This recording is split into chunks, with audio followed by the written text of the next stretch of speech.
Hey, my name is Carl, and today I will be unboxing and reviewing the all-new Google Pixel Slate.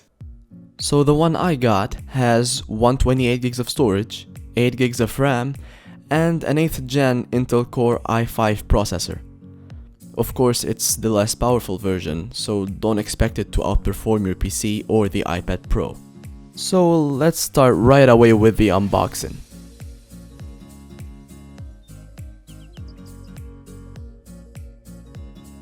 Take away that.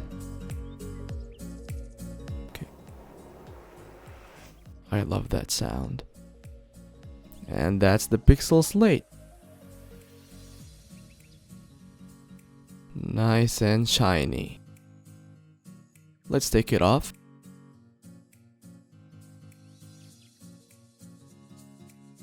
Show it to you guys. And we'll take the wrapping off in just a sec. First of all, let's see the paperwork real quick. Nothing interesting. And that's the charging brick. USB-C, that's nice. An adapter. I was expecting that. And a pretty long charging cable. That's a nice touch.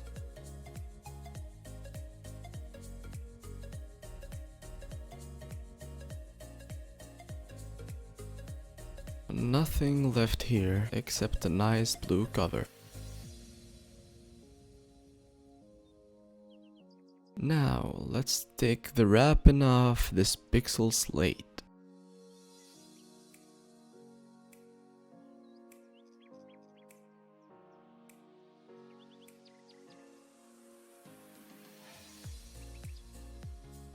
Wow, looks nice. The bezels are actually thinner than I expected. In the images they looked worse.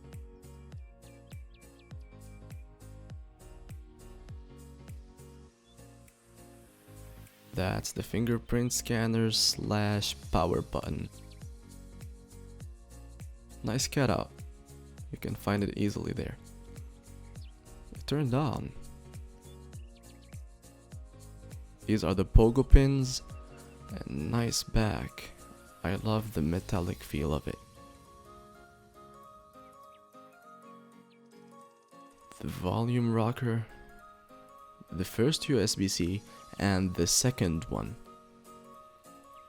I love the fact that there's two USB-Cs. Now let's put it aside to unbox the other accessories. This is the Pixelbook pen, and yes, this is the old Pixelbook pen, and the only thing that changed is the color. So let's unbox it real quick.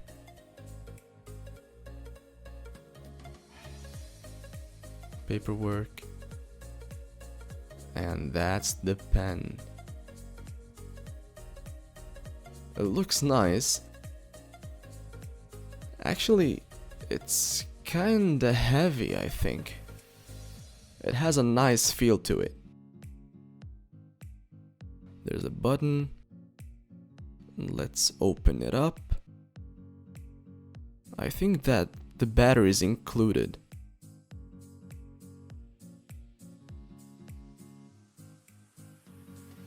Yup, that's the battery.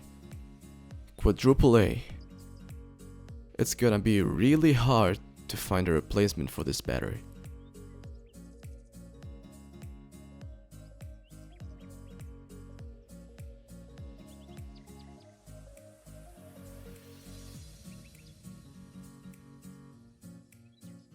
So let's put that aside too. To open my favorite accessory for this Pixel Slate. The keyboard. It's pretty nice. This is what actually makes the Slate different than most other tablets.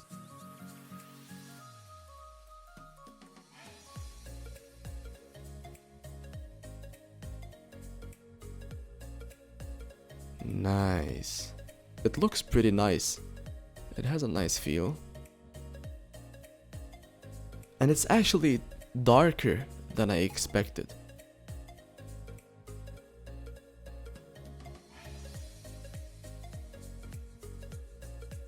Where's the paperwork?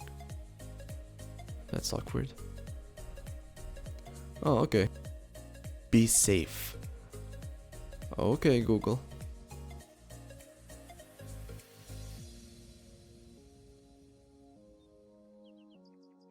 Strong magnets. Let's see. Okay, you have to check out these keys. I love them, and the trackpad is even better. If you ever tried a Logitech keyboard, it's pretty similar, but they're hush keys, so technically there's no sound, and the trackpad's pretty nice.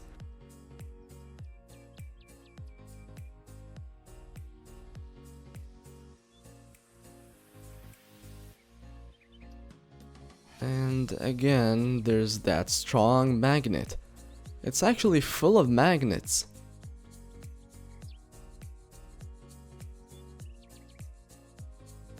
Now it should just pop right in. Nice. Oh wow, now it's just like a laptop. Yeah, it's so much better than the iPad's cover. It feels just like a laptop. Okay, so before we set it up, I'm just gonna show you this magnetic thingy, because that's what holds it all together in laptop mode.